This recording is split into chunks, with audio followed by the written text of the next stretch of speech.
ನಮಸ್ತೆ TV 20 news Kannada ವಾಹಿನಿಗೆ ಸ್ವಾಗತ. ಮುಖ್ಯಮಂತ್ರಿ ಸಿದ್ದರಾಮಯ್ಯ ನನ್ನ ಕ್ಷೇತ್ರಕ್ಕೆ ಅತಿ ಹೆಚ್ಚು ಯೋಜನೆ ಮಂಜೂರಾತಿ ಮಾಡಿಸಿ ಹೆಚ್ಚಿನ ಅನುದಾನ ಕೊಟ್ಟಿರುವುದಕ್ಕೆ ಅವರಿಗೆ ಚಿರಋಣಿಯಾಗಿದ್ದೇನೆ ಎಂದು ಸಿಎಂ ಆರ್ಥಿಕ ಸಲಹೆಗಾರ ಶಾಸಕ ಬಸವರಾಜ ರಾಯರೆಡ್ಡಿ ಹೇಳಿದ್ದಾರೆ.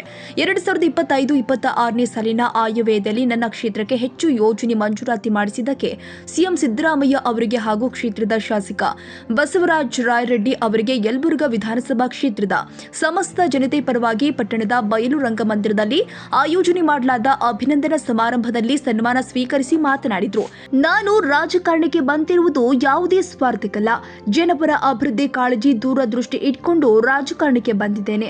ಅವರ ಸಂಪುಟದಲ್ಲಿ ನಾನು ಮಂತ್ರಿಯಾಗಿರಬೇಕೆಂದು ಆಸೆಯಾಗಿತ್ತು. ಆದರೆ ಕೆಲ ರಾಜಕೀಯ ಬೆಳವಣಿಗೆಯಲ್ಲಿ ನಾನು ವಂಚಿತನಾದೆ. ಆಗ ಸ್ವತಃ ಸಿದ್ದರಾಮಯ್ಯ ಅವರು ನನ್ನನ್ನು ತಮ್ಮ ಆಪ್ತ ಆರ್ಥಿಕ ಸಲಹೆಗಾರನಾಗಿ ನೇಮಕ ಮಾಡಿಕೊಂಡಿದ್ದಾರೆ. ಹೀಗಾಗಿ ತಮ್ಮ 16 ರಾಜ್ಯದ ಅಭಿವೃದ್ಧಿ ದೂರದೃಷ್ಟಿಯುಳ್ಳ ಅತಿ ದೊಡ್ಡ ಗಾತ್ರದ ದಾಖಲೆಯ ಬಜೆಟ್ನಲ್ಲಿ ನನ್ನ ಕ್ಷೇತ್ರಕ್ಕೆ ಹೆಚ್ಚು ಯೋಜನೆ ಘೋಷಣೆ ಮಾಡುವುದಕ್ಕೆ ಅವರಿಗೆ ಸದಾ ಚಿರಋಣಿಯಾಗಿದ್ದೇನೆ ಎಂದಿದ್ದಾರೆ. ಇನ್ನು ಬಜೆಟ್ನಲ್ಲಿ ಮುಸ್ಲಿಮರಿಗೆ ಹೆಚ್ಚು ಯೋಜನೆ ಕೊಟ್ಟಿರುವುದರಿಂದ ವಿರೋಧ ಪಕ್ಷದ ಆರೋಪ ಮಾಡ್ತಾ ಇರೋದು ಸರಿಯಲ್ಲ. ಕ್ರಿಶ್ಚಿಯನ್ಸ್, ಬೌದ್ಧರು, ಮುಸ್ಲಿಮರು ಸೇರಿ ಅನೇಕರಿಗೆ ಇದರ ಅನುಕೂಲವಾಗುತ್ತೆ ಎಂದಿದ್ದಾರೆ. ಸಿಎಂ ಸಿದ್ದರಾಮಯ್ಯ ಅವರು 5 ಗ್ಯಾರಂಟಿ ಯೋಜನೆ ಯಾವ ಕಾರಣಕ್ಕೂ ನಿಲ್ಲಿಸುವುದಿಲ್ಲ. ಇವುಗಳು ರಾಜ್ಯದ ಬಡ ಜನರ ಪಾಲಿಗೆ ವರದಾನವಾಗಿದೆ. ಮಾದರಿ ಬಿಜೆಪಿ ಇವುಗಳ ಬಗ್ಗೆ ಹೊಟ್ಟೆಕಿಚ್ಚು ಪಡತ್ತೆ. ಅಂತವರಿಗೆ ತಕ್ಕ ಪಾಠ ಕಲಿಸಿ ಮನೆಯಲ್ಲಿ ಕೂಡಿಸಿದ್ದಾರೆ ಎಂದಿದ್ದಾರೆ. ನಮ್ಮ ಬಜೆಟ್ ಎಷ್ಟಿದೆ, ನಮ್ಮ ಬಜೆಟ್ ಸೈಜ್ ಏನು, ನಮ್ಮ ಹಣ ಎಷ್ಟಿದೆ, ಇವೆಲ್ಲವನ್ನೇ ಲೆಕ್ಕ ಹಾಕಬೇಕಾಗುತ್ತಲ್ಲ. ಅದಕ್ಕೆ ಹಿನ್ನೆಲೆಯಲ್ಲಿ ನಮ್ಮ ಮುಖ್ಯಮಂತ್ರಿಗಳು ಕಳೆದ 24-25ನೇ ಸಾಲಿನಲ್ಲಿ ಏನು ನಾನು ಇದ್ದೆ ಅವತ್ತು ಬಜೆಟ್ ತಯಾರು ಮಾಡಲಿಕ್ಕೆ 3,71,383 ಕೋಟಿ ರೂಪಾಯಿ ಕೊಟ್ಟಿದ್ವಿ ಹೋದ ಸಾರಿ. ಈ ಸಾರಿ 4 ಲಕ್ಷ ಕೋಟಿಗೆ ಹೆಚ್ಚು ಮಾಡಬೇಕು ಅನ್ನೋದನ್ನು ತೀರ್ಮಾನ ಮಾಡಿದ್ವಿ. ಈ ಹಿನ್ನೆಲೆಯಲ್ಲಿ ನಮ್ಮ ಹಣ ಸಂಗ್ರಹಣೆ ಆಗಬೇಕಾಗುತ್ತೆ. ಅವೆಲ್ಲವನ್ನ ಎಕ್ಸರ್ಸೈಸ್ ಮಾಡಬೇಕಾಗುತ್ತೆ. ಇವೆಲ್ಲ ತಿಳ್ಕೊಂಡು ಮತ್ತು ಇತಿಮಿತಿಗಳಿದ್ದಾವೆ. ಸುಮ್ಮನೆ ವಿರೋಧ ಪಕ್ಷದವ್ರು ಬಾಯಿಗೆ ಬಂದಂಗೆ ಮಾತಾಡ್ತಾರೆ, ಬೇಜವಾಬ್ದಾರಿಯಿಂದ ಮಾತಾಡೋದು. ಇವೆಲ್ಲ ಮಾಡಬಾರ್ದು. ಹಿಂಗೆಲ್ಲ ಎಲ್ಲ ನಮ್ಮಲ್ಲಿ ದೇಶದಲ್ಲಿ ಎಲ್ಲರೂ ನಾವು ಸಹೋದರನಾಗಿ ಮಾಡ್ತಾ ಇದ್ದೇವೆ. ಎಲ್ಲರನ್ನೂ ಸಮಾನತೆಯಿಂದ ಕಾಣಬೇಕು ನಾವು. ಅದಕ್ಕೆ ಸಮಯೋಚಿತವಾಗಿ ಬಜೆಟ್ ಮಾಡಬೇಕಂತ ಜವಾಬ್ದಾರಿ ನಮ್ಮ ಮೇಲಿತ್ತು. ಹೀಗಾಗಿ ಈ ಸಾರಿ ಮಾನ್ಯ ಮುಖ್ಯಮಂತ್ರಿಗಳು ನಾನು ಕೇಳಿದರು, ಸರ್ ರಾಯರೆಡ್ಡಿ ಎಷ್ಟಪ್ಪ ಈ ಸಾರಿ ಬಜೆಟ್ ಮಾಡೋಣ ಅಂತ ಹೇಳಿದಾಗ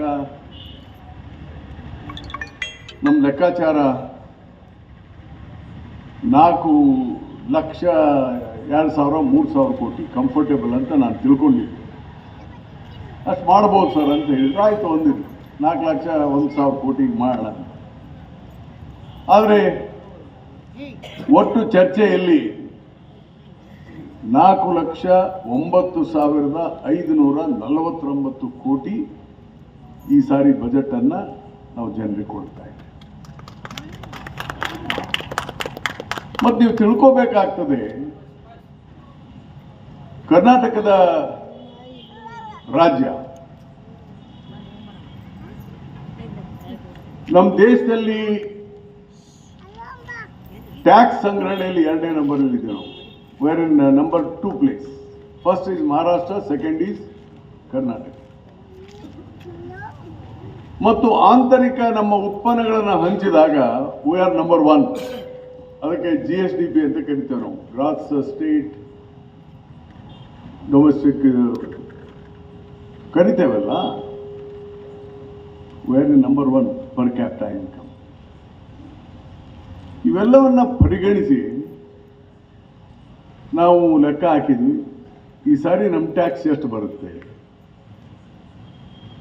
GST ಕಲೆಕ್ಷನ್. ಈ GST ಕೇಂದ್ರ ಸರ್ಕಾರ ಸನ್ಮಾನ್ಯ ನರೇಂದ್ರ ಮೋದಿ ಅವರು ಗುಜರಾತಿನ ಮುಖ್ಯಮಂತ್ರಿ ಇದ್ದಾಗ, ಅವ್ರಿಗೆ 78 ವರ್ಷ. ಇಂಥ ಪರಿಸ್ಥಿತಿಯಲ್ಲಿ ಜನರ ಬಗ್ಗೆ ಕಳಕಳಿ ಇದೆ, ಬದ್ಧತೆ ಇದೆ. ಅದಕ್ಕೆ ಅವರು ನನ್ನನ್ನು ಕೂಡಿಸ್ಕೊಂಡು ಹೇಳ್ತಿದ್ರು, ಈ ಬಜೆಟನ್ನು ತಯಾರು ನೀವೇ ಮಾಡಬೇಕು, ಹೇಗೆ ಮಾಡಬೇಕು, ನಾನು ಅವರು ನನಗೆ ಗೈಡ್ ಮಾಡ್ತೀನಿ ಅಂತ ಹೇಳಿದ್ರಿಂದ ಅವರ ಮಾರ್ಗದರ್ಶನದಲ್ಲಿ ಕೆಲಸ ಮಾಡಲಿಕ್ಕೆ ಸಾಧ್ಯ ಆಯಿತು. ಮಂತ್ರಿಮಂಡಲದ ಎಲ್ಲ ಸದಸ್ಯರು ಅರ್ಧ ಗಂಟೆ ಟೈಮ್ ಕೊಡ್ತೇವೆ. ಇವತ್ತು 10 ಗಂಟೆಗೆ ಇಂಥವರು, 11 ಗಂಟೆಗೆ ಇವರು, 12 ಗಂಟೆಗೆ ಇವರು ಅಂತ ಹೇಳಿ ಎಲ್ಲ ವೇಳಾಪಟ್ಟಿಯನ್ನು ಹಾಕ್ತೇವೆ. ಅವಾಗ ಮುಖ್ಯಮಂತ್ರಿಗಳು, ನಾನು ಕೂತ್ಕೊಂಡು ಮತ್ತು ಮುಖ್ಯ ಕಾರ್ಯದರ್ಶಿಗಳು, ಪ್ರಮುಖವಾಗಿ ನಮ್ಮ ಆರ್ಥಿಕ ಇಲಾಖೆಯ ಎಲ್ಲ ಪ್ರಿನ್ಸಿಪಲ್ ಸೆಕ್ರೆಟರಿ ಶಾಸಕ ಬಸವರಾಜ ರಾಯರೆಡ್ಡಿ ಅವರನ್ನ ಗೌರವಿಸಲಾಗಿದೆ. ಕಾಂಗ್ರೆಸ್ ಮುಖಂಡ ವೆಂಕಣ್ಣ ಯರಾಶಿ, ಶೇಖರ್ ಗೌಡ ಉಳ್ಳಾಗಡ್ಡಿ, ಕೆರೆ ಬಸಪ್ಪ ನಿಡಗುಂದಿ, ನಾರಾಯಣಪ್ಪ ಹರಪನಹಳ್ಳಿ, ಬಿಎಂ ಶಿರೂರ್, ಶರಣಪ್ಪ ಗಾಂಜಿ, ಆನಂದ್ ಉಳ್ಳಾಗಡ್ಡಿ, ಮಲ್ಲೇಶ್ ಗೌಡ ಪಾಟೀಲ್, ಹನುಮಂತಗೌಡ, ಡಾಕ್ಟರ್ ಶಿವನಗೌಡ ದಾನರೆಡ್ಡಿ, ತಹಸೀಲ್ದಾರ್ ಬಸವರಾಜ ತನ್ನಹಳ್ಳಿ, ಇಒ ಸಂತೋಷ್ ಬಿರಾದರ್, ಮುಖ್ಯಾಧಿಕಾರಿ ನಾಗೇಶ್ ಮತ್ತು ಇನ್ನಿತರರು ಭಾಗಿಯಾಗಿದ್ದರು. ಕನ್ನಡಿಗರ ಮೆಚ್ಚಿನ ನಿಮ್ಮ ಟಿವಿ 20 ಕನ್ನಡ ವಾಹಿನಿ ಇದೀಗ ಟಿವಿಯಲ್ಲಿ ಲಭ್ಯ. ಕರ್ನಾಟಕ ಮತ್ತು ದೇಶ ವಿದೇಶದ 360 ಡಿಗ್ರಿ ಸುದ್ದಿ ವಿವರವನ್ನ ಪಡೆಯುವುದಕ್ಕೆ ಟಿವಿ 20 ವಾಹಿನಿಯನ್ನು ಲೈಕ್ ಮಾಡಿ, ವಿಡಿಯೋಗಳನ್ನು ಶೇರ್ ಮಾಡಿ, ಕಮೆಂಟ್ ಮಾಡಿ, ಸಬ್ಸ್ಕ್ರೈಬ್ ಮಾಡಿ. HCN ಕೇಬಲ್ 842 ನಂಬರ್ನಲ್ಲಿ ಹುಕ್ಕೇರಿ ತಾಲೂಕು ಹಾಗೂ ಸಂಕೇಶ್ವರದ ಸುತ್ತಮುತ್ತಲಿನ ಹಳ್ಳಿಗಳಲ್ಲಿ ಲಭ್ಯ. PCN ಕೇಬಲ್ 129 ನಂಬರ್ನಲ್ಲಿ ಹಾರುಗೆರೆ ಸುತ್ತಮುತ್ತಲಿನ ಹಳ್ಳಿಗಳಲ್ಲಿ ಲಭ್ಯ. ರಾಯಬಾಗ್ ಡಿಜಿಟಲ್ ಚಾನೆಲ್ ಕೇಬಲ್ 80ನೇ ನಂಬರ್ನಲ್ಲಿ ರಾಯಬಾಗ ತಾಲೂಕಿನ ಸುತ್ತಮುತ್ತಲಿನ ಹಳ್ಳಿಗಳಲ್ಲಿ ಲಭ್ಯ. UDCN ಕೇಬಲ್ ನೆಟ್ವರ್ಕ್ ಉಗಾರ ಸುತ್ತಮುತ್ತಲಿನ ಹಳ್ಳಿಗಳಲ್ಲಿ ನಿಮ್ಮ ಟಿವಿ 20 ಕನ್ನಡ ವಾಹಿನಿಯೂ ಲಭ್ಯ.